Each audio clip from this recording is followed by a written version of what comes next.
Hi welcome to నా transport lakhs. మన బండి తీసి 4 రోజులు అయింది. 4 రోజులు ఒక ట్రిప్ అయితే రాలేదు మనకి. సడన్గా ఈ రోజు అయితే మనకి 2 ఇసుక ట్రిప్పులు వచ్చినాయి. ఒక 5 ట్రిప్పులు గ్రావెల్ కూడా వచ్చింది. లోడింగ్ పాయింట్కి వెళ్ళేసరికి చాలా లేట్ అయిపోయింది.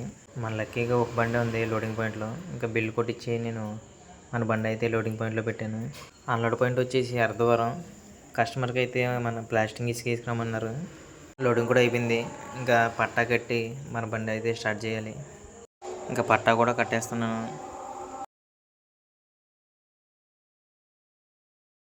చాలా లేట్ అయిపోయిందని భోజనం చేసి స్టార్ట్ అయ్యాను. ఇంకా వర్షం అయితే స్టార్ట్ అయింది. ఇంకా అన్లోడ్ పాయింట్ ఎలాగుంటుందో అన్లోడ్ కంప్లీట్ చేసి రిటర్న్ అయిపోయాను. వీడియో తీయడం కుదరలేదు.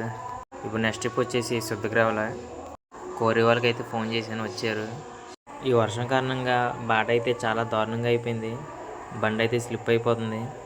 వెనక్కి ముందుకేసి బండి అయితే లోడింగ్ పాయింట్లో పెట్టేశాను. లోడింగ్ ఫాస్ట్గా అయిపోయింది అనుకుంటే మన బండి అయితే దిగిపోయింది. బండి రావడానికి ఒక గంట పైన పెట్టింది. ఈ రోజుకి ఇంతే. ఇంకా అన్లోడ్ అయితే రేపు చేస్తాను.